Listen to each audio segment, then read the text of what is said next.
Yes, sir. Hey, man, we're going to jump right into this shit. Yeah, we are. All. Fuck everything. Welcome to another episode of In Those We Trust podcast, Trust Talk Sports. Yep. Again, I am Malik Howard. Got my guy in the building, Liam Stokes. What's up, Lee? I'm going to crack that open. Cheers. Listen, before we start, seriously, cheers to you and your Cowboys. Another mediocre season, another choke job. Let's get a clapping track in there for the Cowboys, everybody. Okay, I'll give it to you. The beer tastes a little colder when the Cowboys lose, but wow. It stinks. It really sucks because I was looking forward to a date with you on Sunday at 3, but you couldn't hold up your end of the bargain. So I'm gonna let's see. I don't know where to start this one off. Right? Is the floor mine? Floor is yours. Floor is yours. All right. I'm gonna take the floor, and I never come in with stats. Anything. I never come in with all that information. I can care less about that. I'm truly on emotion or my own understandings of how I read the game, right? But before we begin, after last week's comments that were left on the YouTube channel, on the videos, the shorts, and everything like that, I want to first say 49ers fans are fucking stupid.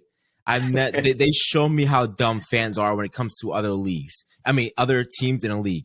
And this is where my comment begins. Delusion. Delusion is everywhere, league. Delusion, right? But this is where it starts. I want to start to distinguish between football fans and people who only watch their team play on Sunday, Monday, or Thursday, and they turn the TV off and they don't watch from here on out. One of the dumbest comments that we got was that Brock Purdy would be beating the Eagles, Cowboys, and Giants for the next 10 years plus. This is a statement that a 49ers fan made to begin this rant, right? So I want to distinguish this, right? Next. We got notes today, baby. Oh, yeah. Playing no fucking games. Now, how can you? How can you? How can we? First of all, the Cowboy narrative. I think it's hilarious to me that the Cowboys get so much hate off of a playoff win, which you can say is worn after you have 13 years plus of straight appearances in the playoffs without going to the NFC Championship, right? Correct. 100%, I can understand. But as we look around the league, what happens? That we look around the league, there are a handful of teams that have never even won a Super Bowl. So let's move past that, right? We could say this has never happened in my time. As Liam would say, he wants to get rid of history, right? How do we have this America's team? I'll get to my points. Don't you worry. Oh, no, it's okay. It's good. So I think the hate that comes from it is the term of how can this be America's team if they haven't won since 1996, right? Again, Blaney can say, I was born in 1996. I had never seen them win a Super Bowl. I was born into a Super Bowl. And from there on out, I was born into a team. I think anyone that's in our generation, if you're between the ages of, let's just say, if you're at least 30 and below, if you're at least 30 and below, you are a fan because of either A, your parents, or 100%. You decide to like a player that was on TV because the Cowboys were always on TV. And that's what brings up my point of why they're coined America's team. As we look at America's team is not who has won the most. At that point in time in which they were coined, it was, like I said, I even had to do my own research. When did this happen when we became America's team? So it was 1979 after a Cardinals win over the Cardinals, 22-21, right? This is what happens. Pat Summerall coined the Dallas Cowboys as America's team because he saw that the Cowboys were on TV more than any other team that was playing, and that worldwide they would be recognizable. When you think of the NFL, these are the teams that come into mind. It could be the Patriots. It could be Philly. It could be the dominance of the Steelers. It could be all these teams. But at that point in time, you had the Dallas Cowboys who are on TV. Now, I would love to go ahead and call someone that maybe lives in Europe and say, when you think of the NFL, what do you think of? Nowadays, it might be something different because like the Jaguars and things like that, like you're seeing these teams overseas now. So it may change. But the perspective of when we look at sports in America, there are a handful of teams that we think of. The Lakers, Cowboys, Yankees. I'm sorry. I don't know what to tell you. I understand that the hate of America's team can swindle you to say I fucking hate the Dallas Cowboys because we're just on TV more than you. Like, well, I don't know what to give you. And we'll break all this down, but here's what I have to say about that. And I'm going to start with the other two examples that you just gave. Because you're right. When you think of the biggest brands in sports, you listed the three teams that people think of, right? You don't need to be a sports fan to know the Lakers, to know the Yankees, and to know the Cowboys, to at least know the name, to at least know the sport that they play. Yeah. But who's the outlier, or what is the outlier for one of those teams? It's the Cowboys and the lack of winning for what you just said, nearly 3 decades, Malik. The Lakers just won a championship a few years ago. The Yankees have been in World Series titles. They've been in American League Championship Series. They've had MVPs. They've been competitive teams. Whereas the Cowboys, as we just said, it's not only that they don't win Super Bowls, right? Because that's another argument. That's the argument I heard growing up is the Eagles don't have Super Bowls. Like, it doesn't matter. It doesn't matter. Bullshit argument. They're not even getting there. They're not even getting to the game before the game. Yeah. And I think when it comes to the hate, I understand they're on TV more, but this is where my hate comes from. And I have a specific example. Because I know you've asked me this question, like, where does the Cowboys hate come from, right? From a Cowboys fan. Yeah. It's this. Michael Irvin had himself, whatever show he's on, I think he's with ESPN, and he had himself on one of the big screens. And he pointed at himself and said, you know what? You're a dog. You put the star on and you produced. With your team, you guys earned the America's team logo. Mm-hmm. Agreed. Fine. They did their thing. Then it flashes to a big screen of you got Dak, you have Micah Parsons, you have Trayvon Diggs, you have CeeDee Lamb. And my man is going one by one, yelling at them as if he's in the damn locker room, saying, you have expectations, you're a Super Bowl team, you're America's team. That's such bullshit. First of all, dude, you're a nutcase. You're talking to a screen. But when I say that this is a choke job and why the Cowboys get so much hate is because it's these the delusional social media, the delusional people that I see every July and August coin the Cowboys as Super Bowl favorites, that in late November when the Cowboys beat up on a team like we saw them beat up the Colts, and then all of a sudden they're the best team we've ever seen, up until they beat Tom Brady and the Buccaneers. And it's like, yeah, you know what? Like, they did enough. They're now a Super Bowl favorite. That is why. That is why people hate the Cowboys. And they still cannot produce. And this goes back to my point, which I know we haven't gotten to yet, but Malik, that you and I have touched on, of why this is a choke job. If you want to be America's team, if you want that logo, if you want to have the star on your helmet mean what it means, then you have to realize that if you continue to not even make an NFC championship game every year with the talent that your team had, that is considered a choke job. So I'm going to touch on your first fucking comment. Your first comment was when you hold on. Let me put my phone on focus. There we go.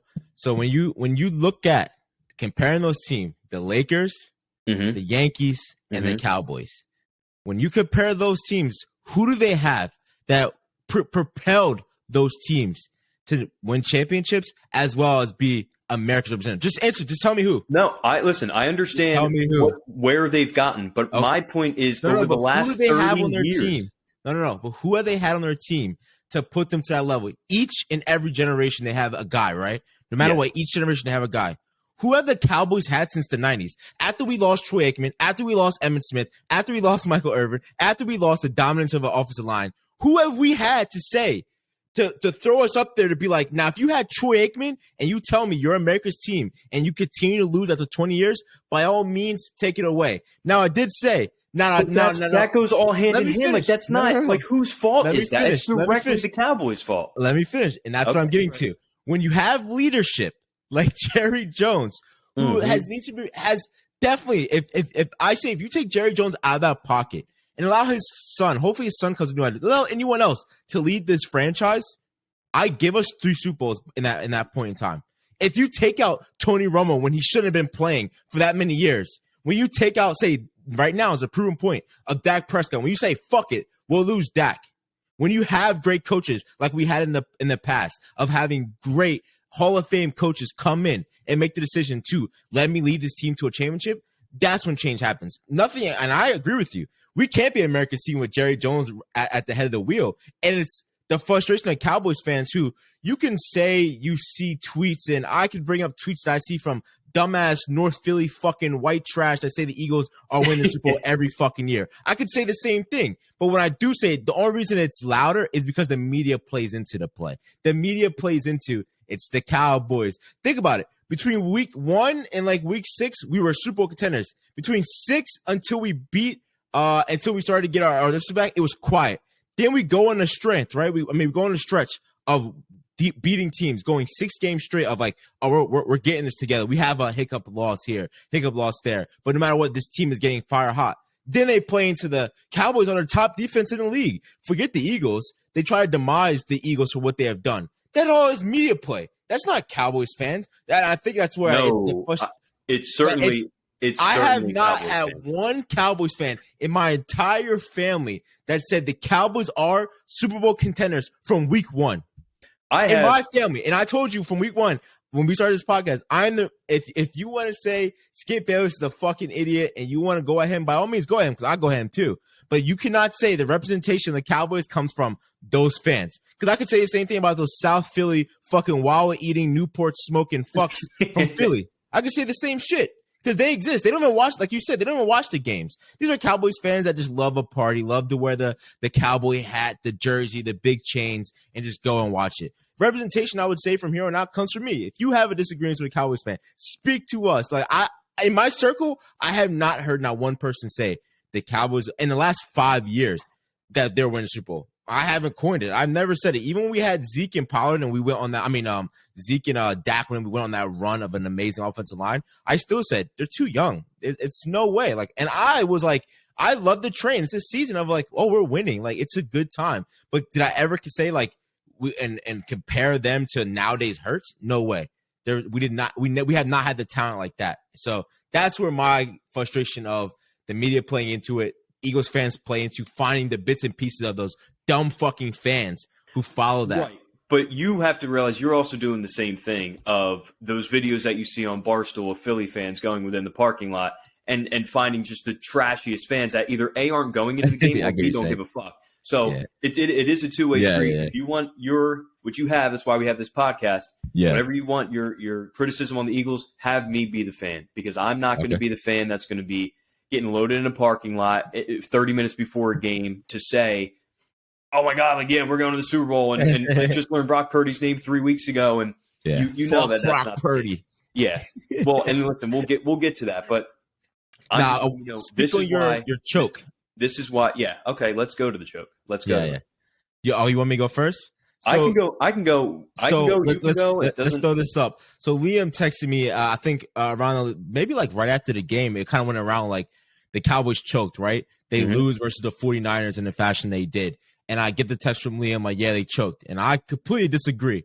And I always take my hat off to take the Dallas fan off. Like when I truly look at this without my fan bias, it's underlining, it is what it is. But when I truly walk away from it, is this truly a fucking choke? And I want to hear your perspective first. Maybe it can tear me to the other way. Yeah. So again, I think you can think about two things, because I noticed your response and I understood your response and maybe where you're coming from. If I'm wrong, you'll correct me, I know. But you said if they lost to the Buccaneers, that would have been a choke. So what I gather from that is you knew the Buccaneers were the worst team. If they went and blew it against Tom Brady and that Bucs team that really looked like shit most of the year, if not all of it, that would have been a choke. Completely agree with you. It's tough to look in those same glasses and say we lost to a 49ers team who might have the best talent overall in the entire league and call it a choke. Here's why I'm going to call it a choke. How many all-pro players did the Cowboys have on the roster this year? 6? 7? Possibly. How many did the Eagles have? 6, 7? How many did the Niners have? 5? Maybe 6? So, again, you have the talent, and you're being put on this echelon of these teams that are in their championship games. You have these dudes that I hear about, the Trayvon Diggs, the Micah Parsons, the Tony Pollards, the CeeDee Lambs, the Dalton Schultz. You have the talent. It's there. No. So when, again, it's another year of not even making it to an NFC championship game. My Eagles, this is their second NFC championship game in 5 years. 2 different quarterbacks, 2 different coaches, 2 completely different rosters. Mm-hmm.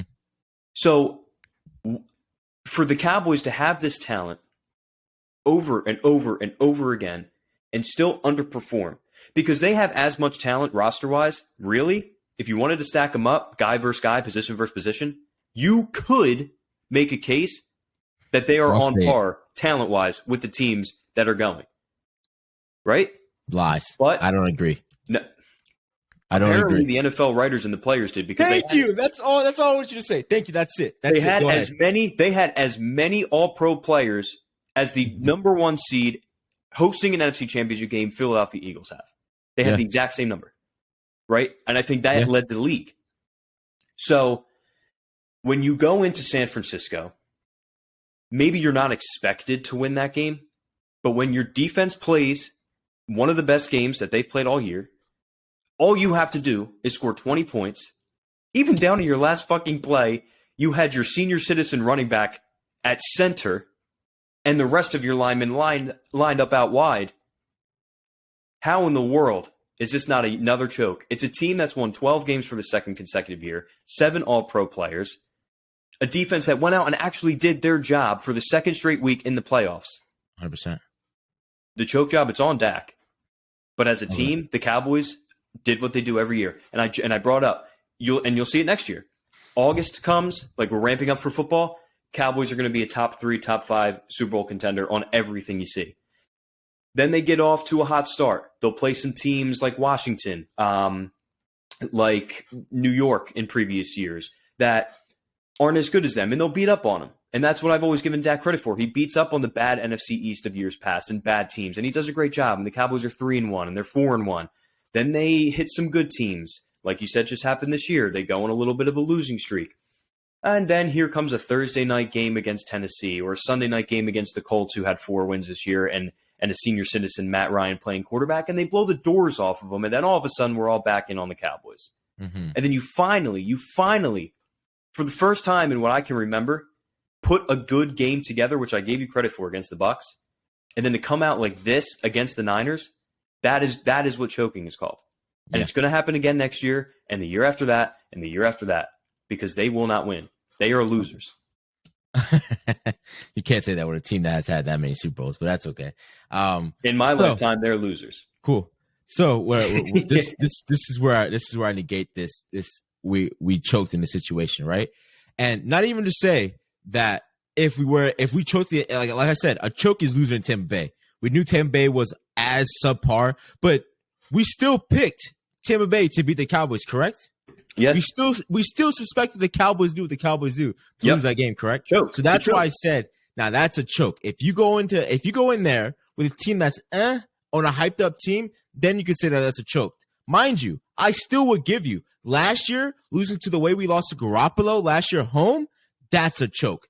That's the way you go out with a choke. This year is not a choke. This is a 49ers team who had you bitching all year. Fuck, I'm worried about the 49ers. Fuck, I'm worried about the 49ers. Are you worried about the 49ers now? Just say yes or no.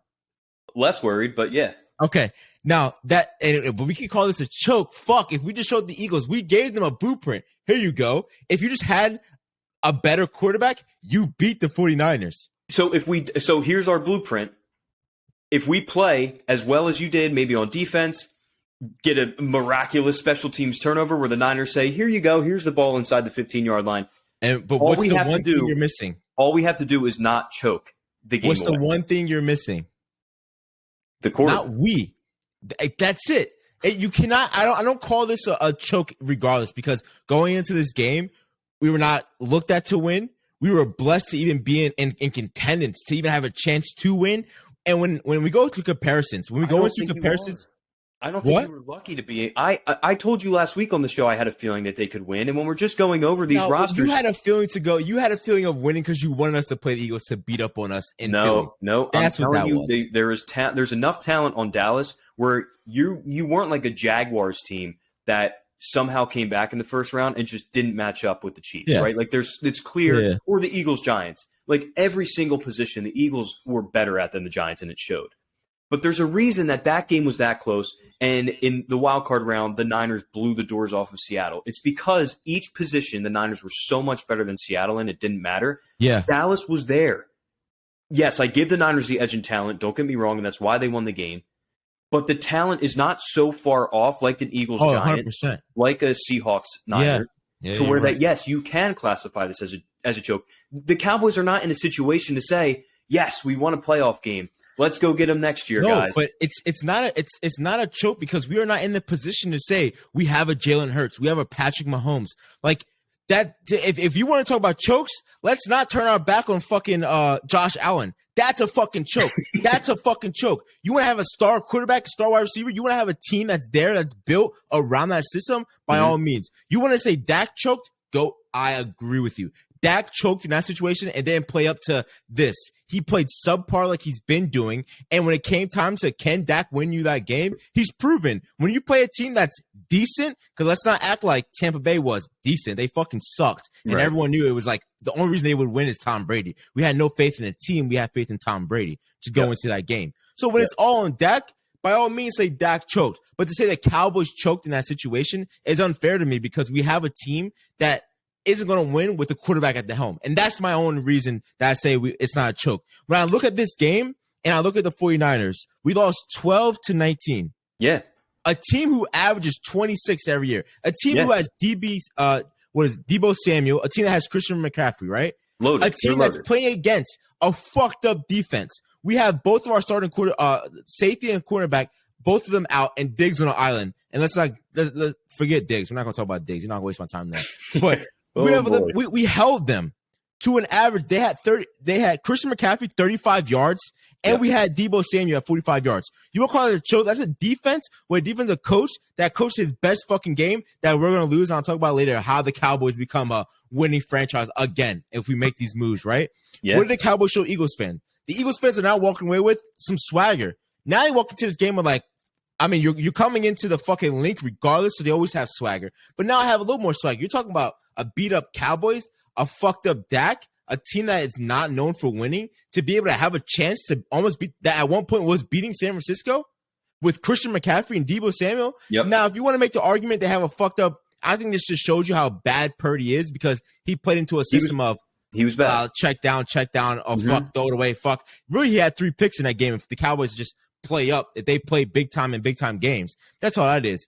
And then we have a defense that also, and I know you're going to keep saying this, like that you have Dak Prescott, you have a team of talent. No, we don't have a team of this talent. We have a team that's been hyped up because of the media. We have a team that's on TV fucking 15 weeks out of the year. So you're seeing them more. You're seeing the only person that stood up to the challenge was who? CeeDee Lamb is the only person that stepped up, and he got the ball thrown to him 3 times or 4, I don't know, a handful of times.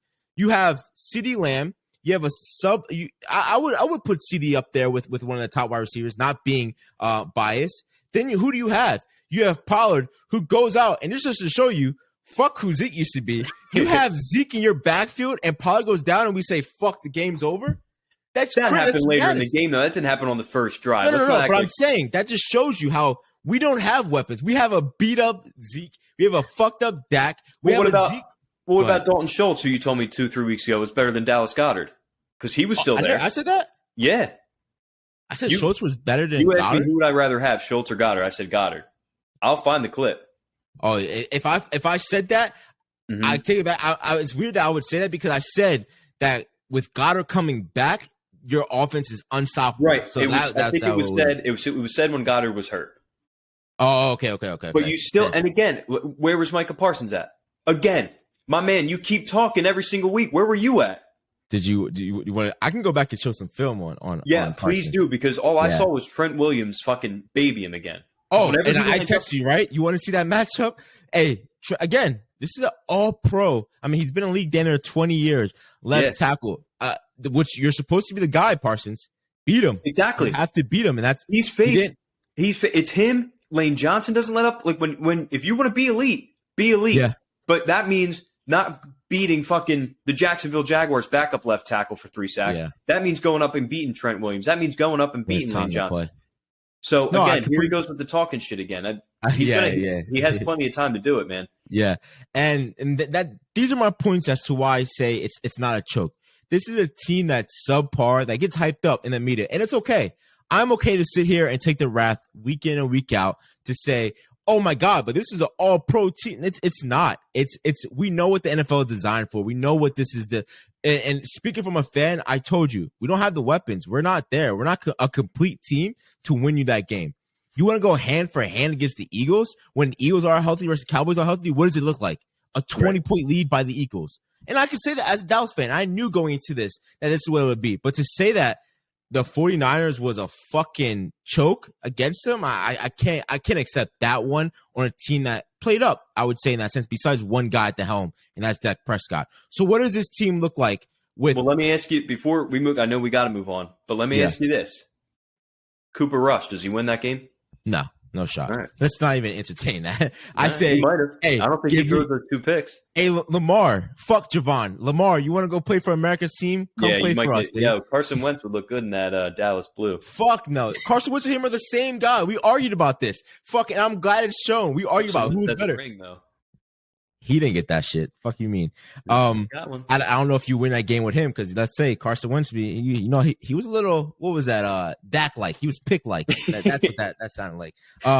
But how with this team, with Dak and Zeke being your star guys, lovely, you would never see a championship come through Dallas.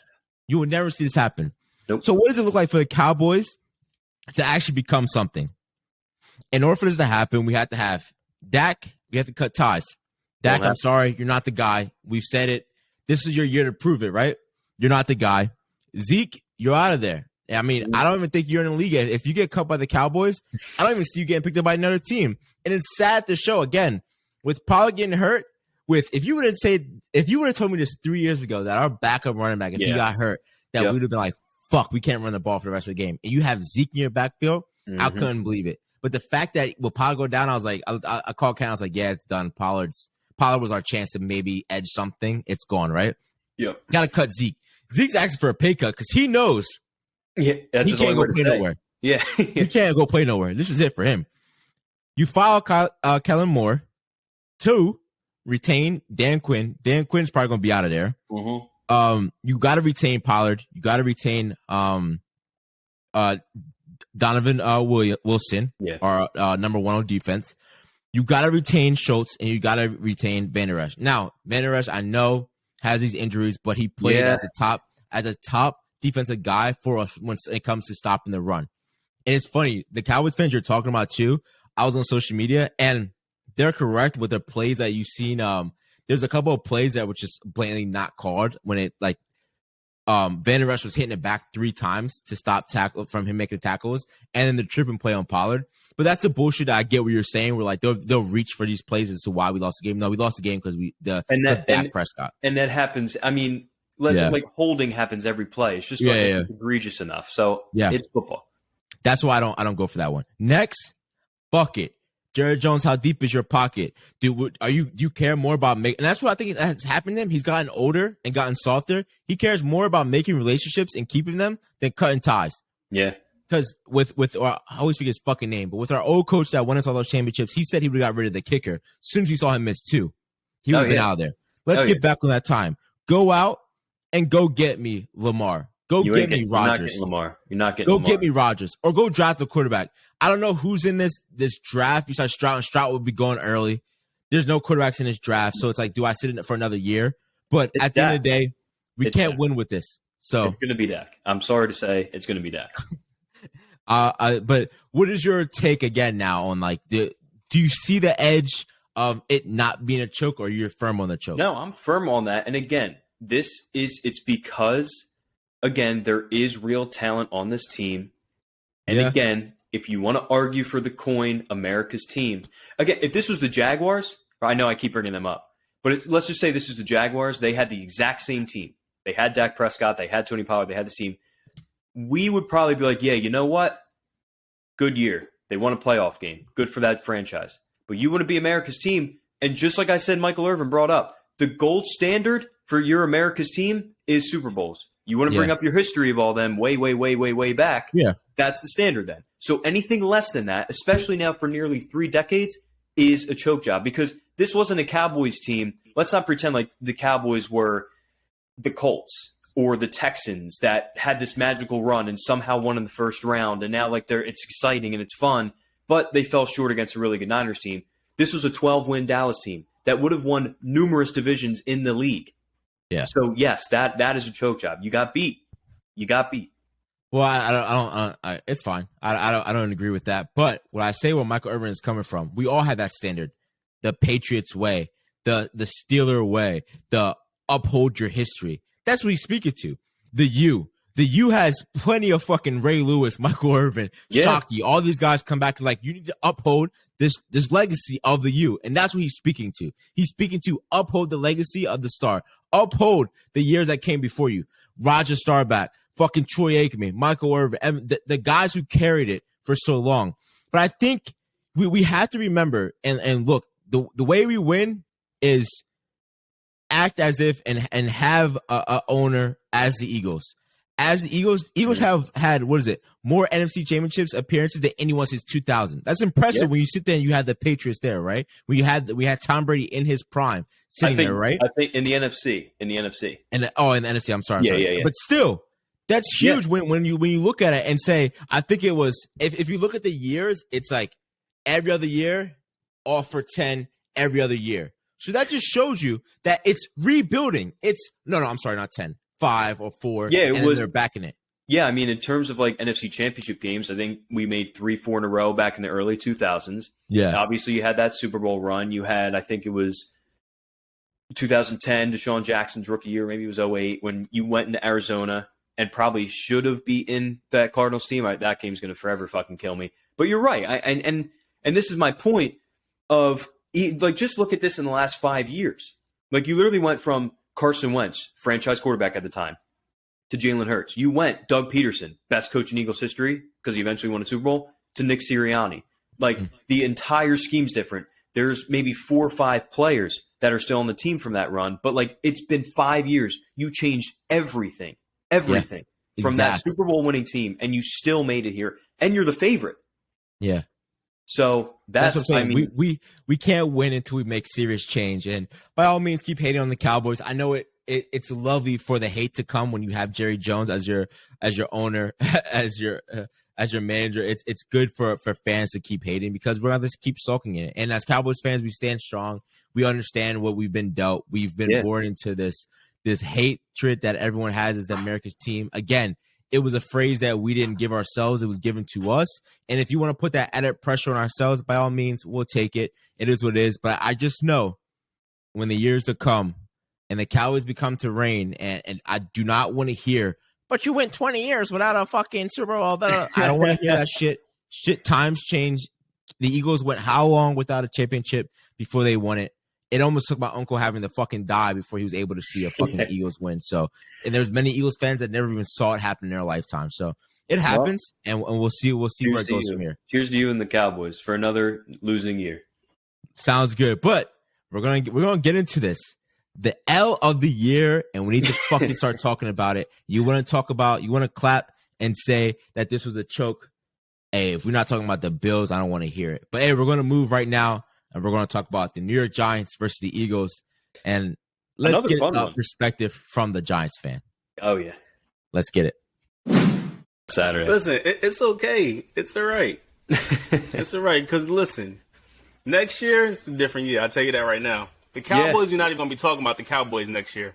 Well, listen, you and Malik can fantasize about next year all you want. I still have 2 games to watch. The 49ers I'll see you guys. It's over. It's over. Yeah. I'm telling you. Brock Purdy with a Glock 30 is going off. Yeah. Oh man! All right. Hey, we have James in the building. He is the unfortunate Giants fan, and we're gonna hear from his perspective. I'm gonna let Liam and James take this away. Liam. What was that score again? I'm fucking up. So, Malik, it's funny you bring this up. It was actually the 5-year anniversary that the Philadelphia Eagles beat the Minnesota Vikings 38-7. 38-7, right? So I'm forgetting what the Eagles-Giants score was. So let's just call it 38-7. Yeah, it was the 5-year anniversary. It's a cool score. Let's just call it that. It's a lot worse than the Cowboys lost 12-19. Sheesh. It don't matter. James. A loss is a loss. A loss is a loss, baby. That's what I've been hearing from a lot of Giants fans. But James, we coined this team pretty early, the frauds, and Liam coined the game between the Vikings and Giants, the battle of the frauds in that game. I want to hear what your perspective is on the Giants year and what happened versus the Eagles. Listen, right. Let me start off by saying this, right. The Giants outperformed everybody's expectations, and we all knew that from the jump, right? Mm-hmm. nobody, including myself, as a Giants fan, I'm a true Giants fan. I'm not one like a Cowboys fan, right, who just have unrealistic expectations. I had the Giants picked at winning maybe 5 to 6 games, right? I didn't have them going to the playoffs at all. So the fact that they made it to the divisional round, golden, right? Mm-hmm. Now, I will say this. Daniel Jones outperformed. Saquon Barkley outperformed. Stayed healthy throughout the year. The only thing that the Giants were missing is their injuries got them this whole year. As you saw during the first Eagles game, right? Half the defense was out. Starting cornerback was out. Starting safety was out. Xavier McKinney and Dory Jackson. We had a couple of linebackers out. I think Leonard Williams also set out that game. So, didn't have the full team. Now, Liam, I know what you're going to say. You're going to say you had the full team in the playoffs. And I get it. I get it. I get it. But I will say this, right? I'm proud of the Giants, and I figured that they were going to get blown out, if I'm being honest with you. Everybody has been saying this. And, I mean, Liam, you know this too. You're an Eagles fan, right? I mean, the Eagles are the most complete team in the NFL right now. Mm-hmm. Great rotation on defense. Jalen Hurts, that boy, listen, I give credit where credit's due, man. He's on fire this year. He's MVP. On fire. But also, you wait until the Giants get a true number one receiver. We're going to see. We're going to see. That's a great point, James. And I mean, honestly, that's one of the things that the Eagles did this offseason, right? They went out, they got Jalen Hurts, his boy. James, I want to thank you so much for James Bradbury, because you guys let him walk. And, you talk about missing some corners. You could have used him, but I want to personally thank you for that, because he's been awesome. Listen, they couldn't pay him. That's all. I mean, it's a salary cap thing, man. He wanted, how much is he getting paid? 13.5 for a year? I think we gave him 10, but 10. Yeah, he was probably was due for more in the Giants. He wasn't. Giants weren't giving him that. And plus, look what we had. I mean, there is no way that the Giants could have kept. I mean, they only signed 2 free agents, so I mean, they couldn't have kept him and then also signed Matt Breida and they signed some Jihad Ward. Those are only 2 free agents they signed, right? So I mean, in my opinion, I think they should have kept them, but hindsight is 20/20, right? I mean, sure. You never know how a player is going to perform the following year, especially on a divisional rival team where anything could happen. And I will say this too. I was not expecting James Bradbury to perform the way he did this year. He was a lockdown corner on the Giants, but pairing him up with Slay, I think that took his game to another level. So it's going to be interesting to see, what happens this offseason, especially with, you got a lot of Eagles players who are up there in age, they might be retiring. So this is what I'm saying. Giants might be it next year. Dak, I don't know about Dak, because Dak's about to get released. Jerry Jones about to fire Mike McCarthy. So, I mean, listen, hopefully I will say this. Every year, there's been a new division leader since, in the last, 5-6 years or so? Yeah. So, our division it's really anybody's year. Anybody's year at any given time. So, I mean, you just look at it, right? 3 years ago, all teams, 2 years ago, all teams finished under 500. And here we are. All teams were at one point could have made the playoffs. So, no, I think it's a great point. And honestly, James, we knew, and I was just talking about this with Malik in our segment before, there's a clear difference in every position between the Eagles and Giants. And this is, it's just the fact of the matter. You have your head coach. He has turned Daniel Jones into your quarterback that you can at least feel somewhat confident. The quarterback or your quarterback? Your quarterback, not mine. Okay, mine's the MVP of the league. So no, but he's not. Might be better than Dak, but we can have that. Yeah, I want to have a discussion. Out of this, who would you rank? If I had Brian Dable, I'm taking Daniel Jones over Dak. Absolutely. But I think, James, what it shows Giants and Giants fans is you're right. You outperformed. You won a playoff game on the road. You show that, you got your guys that experience, but also it does show you maybe what you're lacking. So now you can go out and, like you said, you see what A.J. Brown, Devontae Smith do, go get your wide receiver. You see what Dallas Goedert can do, go get your tight end. You have your coach. You have your quarterback. Maybe you bring Saquon back, maybe you don't. But you see how far away not only you are in the NFC, but within your own division. So, no, it's not crazy that the Giants can come out and have a good year next year. Yeah. We got a lot of work to do. We got a lot of work. I mean, we got a lot of free agents to sign. I believe like 20 to 25 or so. UDFAs to sign. So that alone is going to be a lot. I mean, we got $50+ million in cap space. But we don't have a quarterback signed as of right now, right? So Daniel Jones and Saquon Barkley, for me, those are my top two. Like, you got to re-sign them. You have to re-sign Daniel Jones? You have to, yo. Listen. You're running into another Dak. No. Dak is on the caliber of his own. He's on the caliber of his own. I would say this, right? Daniel Jones, give him another year under Brian Daboll or Mike Kafka if Mike Kafka doesn't leave, right? I believe that he becomes Josh Allen. Look at what happened to Josh Allen this year. Not good. Oh, God. No, not this year. Not this year. I'm talking about Josh Allen maybe last year. This year, he lost Brian Daboll, interceptions, fumbles. Brian Daboll comes to the Giants, cleans it up for Daniel Jones. Yeah, I think he had the second least amount of turnovers in the league. I think you're right. I mean, Dak had the first in interceptions, so it's right. And he missed games too, right? I'm sorry, I'm losing track. And he missed games, but yeah. So y'all speaking like that's my boy. Like I'm telling you, he's the top. Hey, it's your quarterback right now. It's your quarterback. It's your quarterback, man. That's what Terrell Owens said. That's like saying that he's your president. He ain't my president. What do you mean? I think that this is a hot take. The only time recently that I've been wrong on a quarterback and I completely took it back was Joe Burrow. I said I don't see Joe Burrow making the transition to the league, and I was wrong about that completely. When I look at Daniel Jones and the throws he makes and the arm he has, I don't see him being your guy. If I were you guys, I still would prepare for a future of is both of those.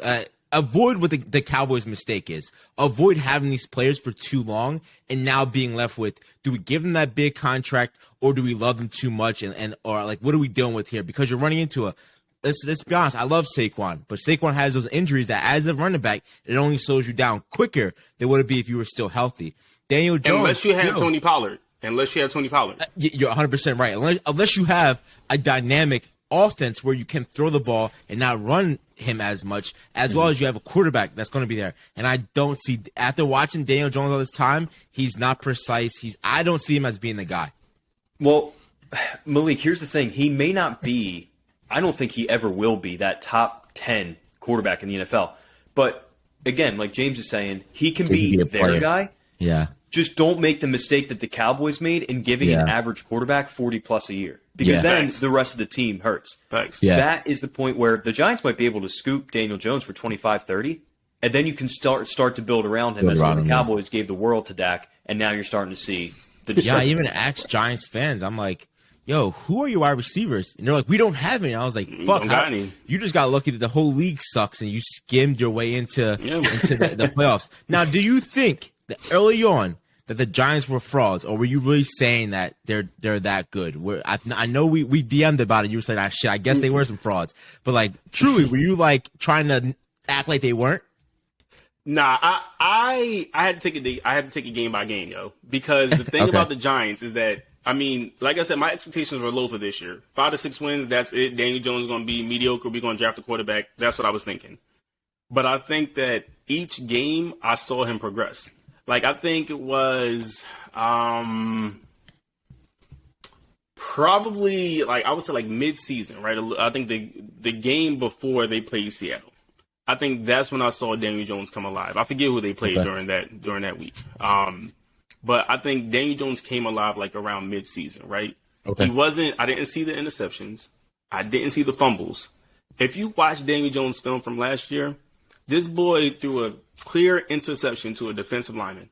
Clear interception. Like from the Bucs game. I was like, yo, I ain't never seen nothing like this a day in my life when I watch football. Yes, you have. You seen it with Dak. I was going to say Christmas Eve. I saw that too. That's fact. Don't worry, we got you. I had to take it game by game. I would say, like I said, I wouldn't call them frauds. I'd just say that they outperformed their expectations, man. Like, you have to say that coaching matters in this whole thing. Like, you can't. People talk about talents that players have, and listen, you need talented players, right?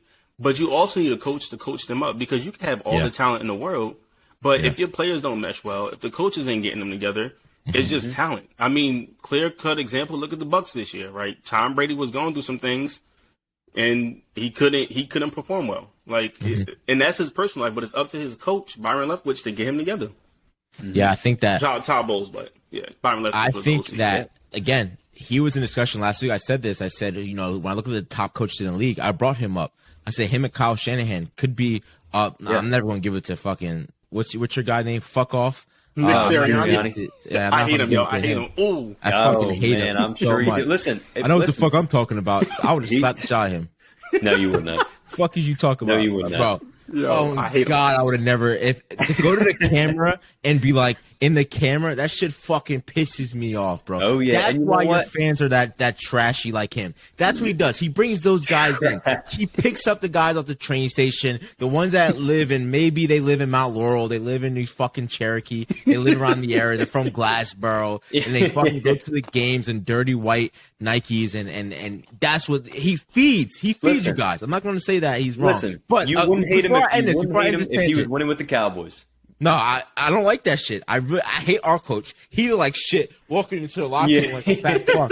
Like that shit. Like, again, I hate it. But when I think of complete coaches and what your coach was able to do in a year span of turnaround, by all means, that's something to think about. Of what Coach of the year. Like, what was that? I would give him Coach of the Year over Shanahan. I would. Yeah. Nick Sirianni? No, I wouldn't. Because honestly, I wouldn't. You look at his team. Look at his team.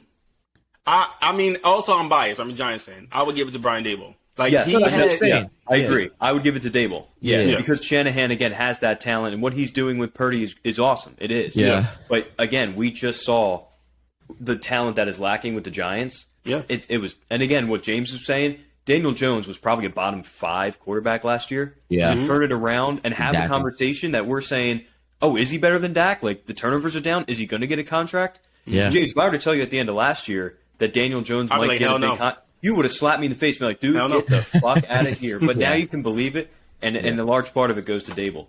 Yeah. I completely agree. So what's your thoughts going forward for next year? Or, like, what did that game do to your backing, and what does it look like for next year to you?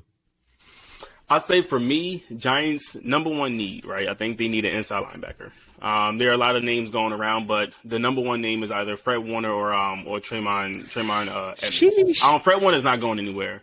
Tremaine might go. I don't know. Fred's not, but Tremaine might.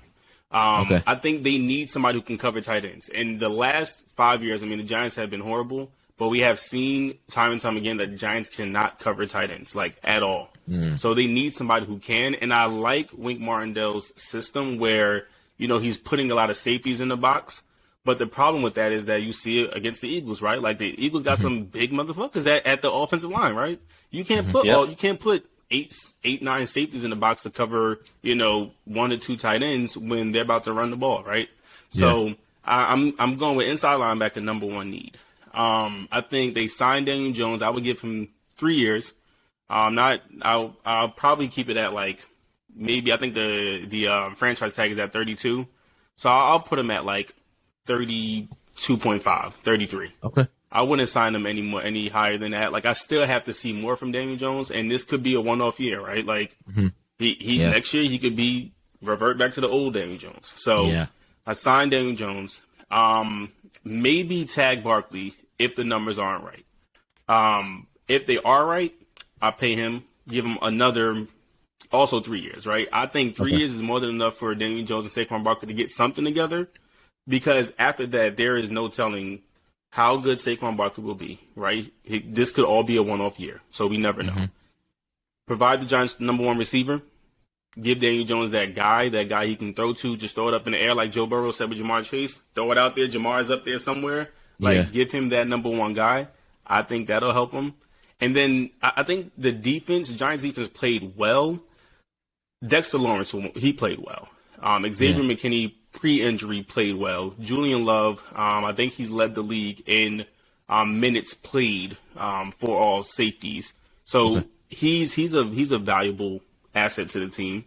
Adoree Jackson, we obviously keep him. I think they need better rotation. Like, I mean, unfortunately, it's a copycat league, right? You got to copy what teams are doing, and the Eagles are the barometer right now. They have a heavy rotation of defensive linemen. You got to find a rotation similar to that, right? You can't just have, 3 guys kind of doing the same thing because they're going to get tired.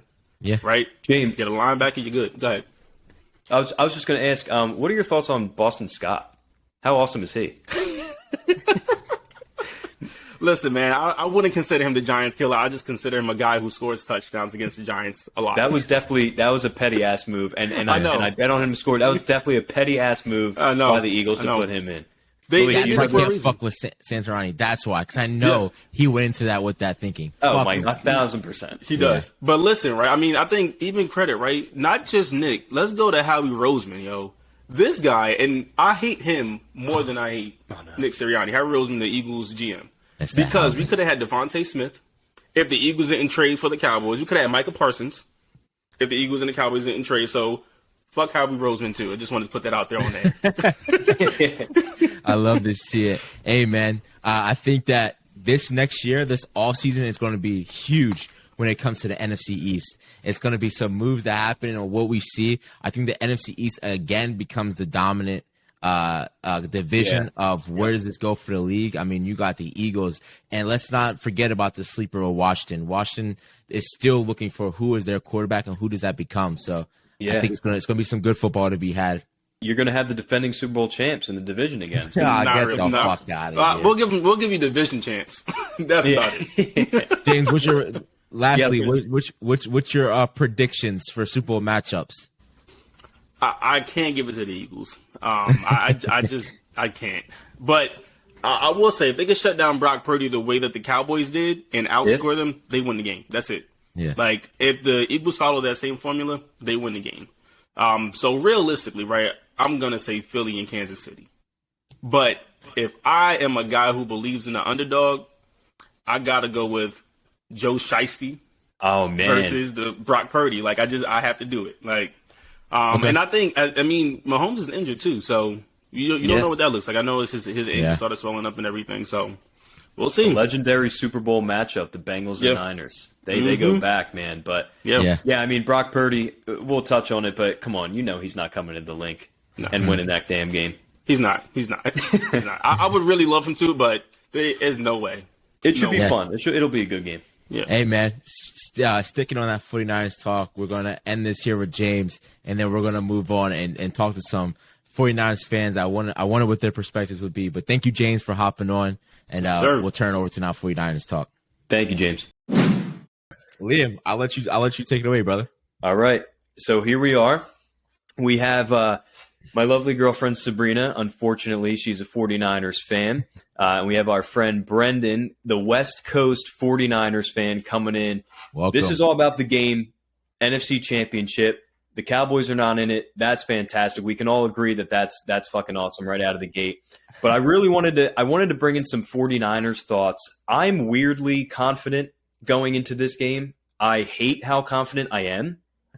Brendan, I'm going to start with you. I just want to get your thoughts on your quarterback, Brock Purdy, coming into Lincoln Financial Field. What are you expecting from him and the star-studded team that the Niners are bringing? Yeah, I don't know. I think it's not weird to be confident after that game last week. I'm not so weirdly not confident. I don't know. It should be a good one. I think Big Brock's going to come in, and I don't know. I really hope it's like kind of in the middle of like that performance against the Cowboys and what he was doing against the Seahawks. And hopefully it's just not all on him. Hopefully it's just the whole cast coming together. But I don't know. I'm pretty stoked. It's going to be a good game. We'll see. What do you guys want? Yeah, Sabrina, go ahead. What do you think? Well, obviously, I live in Philly, surrounded by Eagles fans. He's the biggest Eagles fan that I know. And every single one of my friends, huge Eagles fans. So I have to ride with my Niners now. He's been annoyingly confident about the Eagles. When he says he's too confident, he really is, because he's borderline cocky about it. And he wasn't, Sabrina, right? He wasn't, right? No, he was. All year. No, all year. All year I've been saying. We actually went golfing, and I remember I was like, dude, do I keep Jalen Hurts for my fantasy team? And I was like, dude, Jalen Hurts is having a year. He's having a year. I was like, all right. Yeah. So Brendan, a little bit of background all year. So we've been doing this podcast since what, Malik? October? Really beginning of football season. And as the Eagles were winning these games, clinching the division, winning the 1 seed, going into the playoffs. I've been saying for a while, the only team in the NFC that I was afraid of seeing is the 49ers.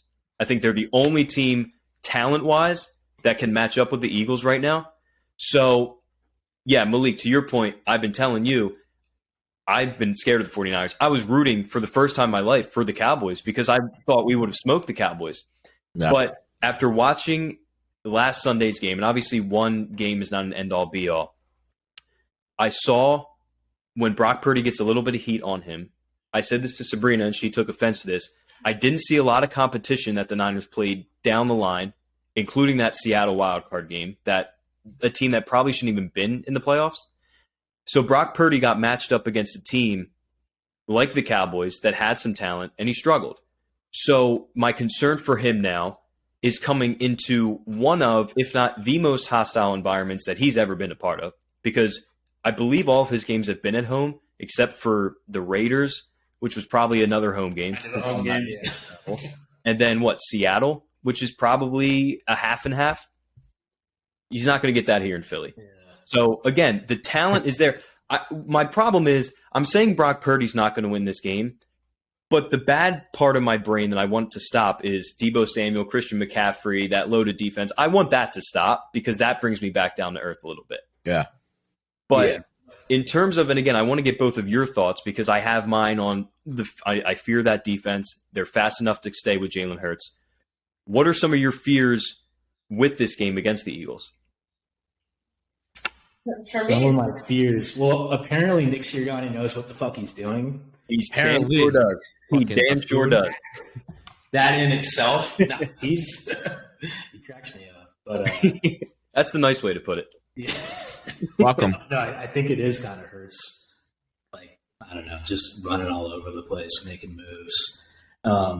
It is a lot on his shoulders. You think he's going to shoulder the load, so to speak? I don't know. Sorry, those are my shoulder puns. But no. Is he healthy? Do you guys think he's going to get banged up? He was kind of able to rest that game and take it easy. So I have a weird theory, and Malik, I don't know if we talked about it, but I wanted to. Malik, I know you've been watching Jalen Hurts throughout his college career. I have as well. The one thing I always loved about him was his mental, like how he handles himself, especially in front of the media. When he was benched at Bama, he handled that professionally. Everything that was going on in Oklahoma, he's going through that run, handles it professionally. Comes into a mess of an Eagles organization with Nick Foles, Carson Wentz drama, handles it all professionally. I watched the post-game interview. He's still on the field. They asked him about that shoulder. Now, I would almost expect him to say something along the lines of, "Oh, it's great. Oh, I'm fine. It didn't hurt." But what he said was, it's getting there. It's a day-by-day thing. That made me feel confident because he knows what he's doing. If it really was that hurt, if he really was 70, 75%, he would not be saying it like he did after that Giants game.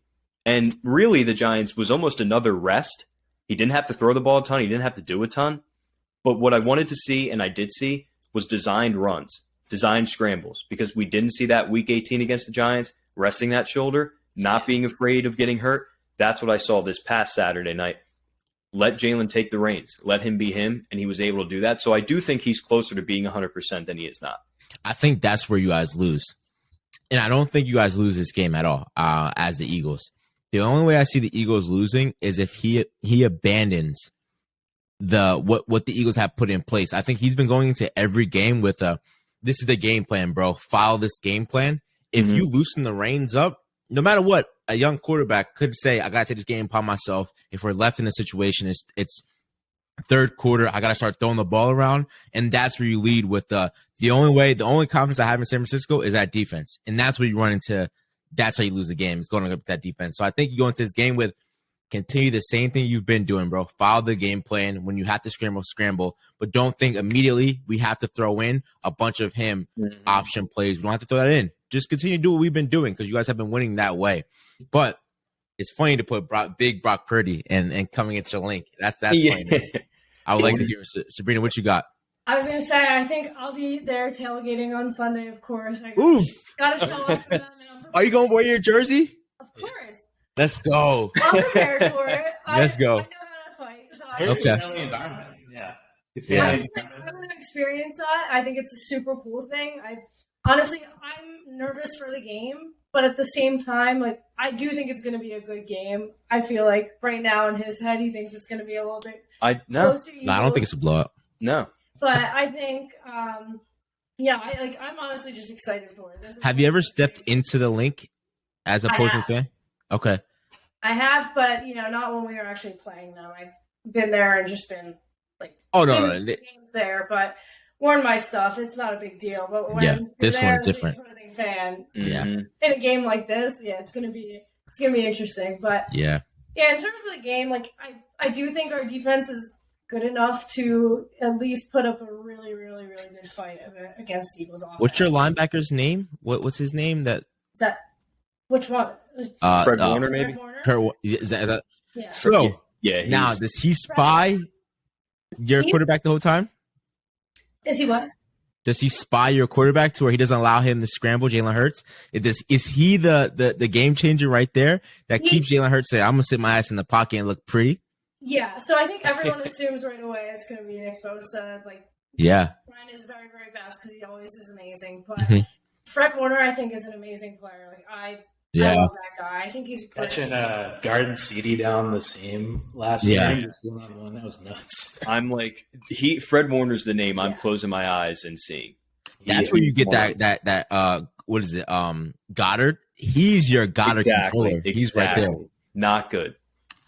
But if you want to scroll back to the Cowboys, I think the Cowboys what did Nick Bosa do? He didn't do much, honestly. Oh shit. It wasn't. I mean, seriously, it wasn't his best game, but I mean, I think for him, like that's just it. I think it was an off day. I don't think add him into the lineup. Let's see what they can do against the Birds. Add him at his top because I don't even think about Bosa. I forgot he was even on San Francisco. But he's going. I mean, the Eagles have the best offensive line in the league.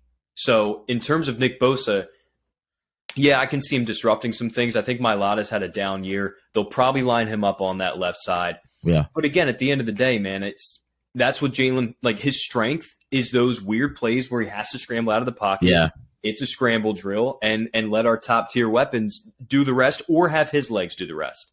So I've been thinking about this Fred Warner thing too. That is the speed I'm talking about. Every single person on that Niners defense has the speed to be able to contain. It's just a matter of can they? And then, again, Malik, what you and I talked about, that Dallas defense, which I don't think is as good as the Philadelphia Eagles defense, holding the Niners to only 19 points. Yeah, exactly. That makes me feel confident because as many weapons as they have, if we can hold Brock Purdy to look like that at his best, which I think it will probably be the case, I might be biting my fucking tongue come Monday morning. But if that's the case, I don't see a way that Jalen Hurts and this offense doesn't score 20 plus to be able to beat that. Now, for Brendan and Sabrina, when you looked at what the Dallas was able to do against Nick Bosa, I mean, Nick Bosa was going up against a rookie left tackle with the Cowboys and was held quiet. You look at Brock Purdy coming off of probably the biggest hype to where we have 49ers fans cursing us out in the comments last week, right? Yeah. Now, what does this game change for you? As you guys were at the height, you guys were like going and you had the Philly a little scared now. You went to Dallas, didn't play your best game. Has this brought any level of confidence down or what ifs or what has this done for your past week? I don't know. I mean, I think you kind of want to be the underdog though, going into the clean, like less expectations. I don't think that's a bad thing. I don't know. You think, Sabrina? Yeah. Yeah, I was going to say, I feel like because everyone has that thought in their head, like I feel like Brock Purdy could just be fueling off of a bad game last week. Like, we really don't know. We haven't seen him have a bad game. Yeah. Like he's obviously has tons of support from everyone else on our offense, but at the same time, it's like, I think we got to give the guy a chance. And we've had such an up and down season when it comes to injuries that at this point, like, you don't know what to expect. I never, ever expected when Jimmy G went down that we were going to be here, and here we are. So, like, I don't actually want to count us out at any point and, like, be like, I just am not confident at all. I'm definitely a little bit confident, definitely a little bit nervous. Yeah. Now let's say Brock Purdy somehow finds a way he gets you guys to the Super Bowl, regardless if he wins or loses, right? Is he your guy, or do you go back to your what's his name? Your draft guy, Trey Lance. Who now? What does that look like for you guys? So, And I want to hear Liam's perspective too. Or Tom Brady. Yeah. That's the new Tom Brady. What are you talking about? Holy shit! Exactly. Oh no! Tom Brady was a 6th round pick. That's that's just rookie stuff, dude. See, Lee, this is the Niners stuff you're talking about. It's that Niners fandom. Yeah. Right there. All this time we were waiting for Tom to come. Turns out We got him. We got it. we got him. Yeah, no, but no, actually, I don't know. Like, I always think back to when Kaepernick replaced Alex Smith. I was the guy that was like, if it ain't broke, don't fix it. Like, I just thought they should stay with Alex Smith. So Yeah. I don't know. I kind of lean that way, but like, this is the best cast that could be around him. If it's a different situation, you might want the upside with Lance. But Oh, really? Okay. yeah, but I don't know. I feel like you roll with him. I'm probably the opposite. And I know Will, my brother-in-law and Brendan's cousin, is like a huge Trey Lance guy. So he's probably going to be mad at me for saying this. But for me personally, like, I just feel like we haven't seen enough of Trey Lance. And the fact that he's been hurt quite a bit is very concerning. Like, Yeah. that type of stuff concerns me. And yeah, I just feel like I don't trust him. Again, I don't really trust Brock yet. We really don't know. Like, Yeah. this could be the luckiest run. Who knows? We haven't seen what he does after a loss. Like, we don't know how that all works. So Yeah. I don't know. It's a tough question because I feel like it could go either way. Either way. for Yeah. the person. It's so crazy to just be in the NFC Championship and just feel like you have no idea how good your quarterback is. Yeah. That's Like true. Jalen Hurts put it on tape all day, like, you know he's so good. We're just wondering, like, how good is this guy? Yeah. Is Is he a fraud? It's the question. Yeah. Yeah. Is he in a system? Is he just a system quarterback? I think this would needs to be answered too. Because I think the Cowboys game showed you he is a system quarterback. He did what Cooper Rush did when we had to use Cooper Rush to win us some games in the season. He just played to the bare minimum and utilized our talent, and we seemed to skate by. And I feel like you guys have for the 49ers have the talent that he's able to skate by as just a quarterback that can sit in the pocket, throw away when he needs to throw it away, and barely make a mistake and still come scathed out. Because he did have some, not picks on paper, but he threw some, holy shit, could have been picks with a Eagles defense, could have been some picks. That's my fear, is that bad throw actually is the pick. Something. Exactly. Yeah, because the pick is coming. Has he thrown one yet? I think he might have thrown a couple, but Actually, I don't know if he has. I don't know.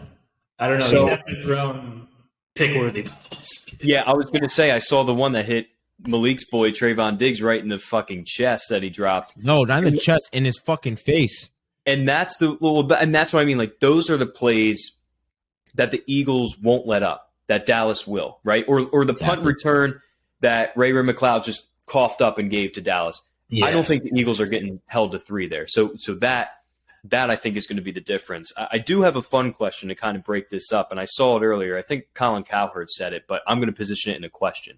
If you were to take the rosters of the Niners and the Eagles and make a superstar team, would they beat the NFC Pro Bowl team with the rest of the NFC and that roster? I think they might. Yeah. I mean, yeah, because they're the teams. I think these best quarterback and would have the best defensive running back, they'd have, oh yeah, but fun, definitely fun little question. Wait, who has the best running back? McCaffrey, I think, is the best running back in the league. I said that when he was traded to the Niners, and I think you're seeing it. I said to you, Malik, I think I said last week, Brendan, for context, I think McCaffrey, and again, all within reason, he deserves some MVP votes. At least he's the Niners MVP. Because as soon as he was inputted into this Niners offense, what Kyle Shanahan does with these running backs to get a talent like that and what he's done for this team, and yeah, Malik, I would put him above probably any running back right now. Ooh, let me see. Hold on, I'm gonna do my facts. Yeah. I mean, Zeke's a center now, so he doesn't count. Right. He's a center now.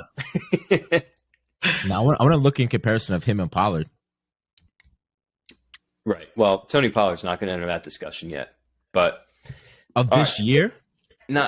I'm saying right now, today, if there's one running back that I would want, it's probably McCaffrey. Okay. Probably Go McCaffrey. ahead. But continue to hate.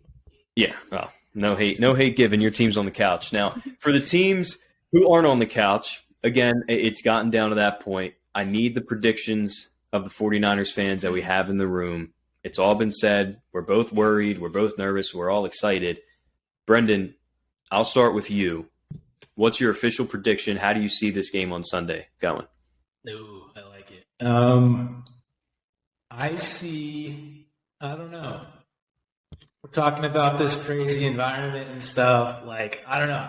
I think I could see us winning just like an ugly game again. Like, defense actually stopping Hurts, not letting Hurts do all the Hurts things, even though he breaks off a few plays. Like, I don't know. I'm kind of in like 17-9 Niners. What that?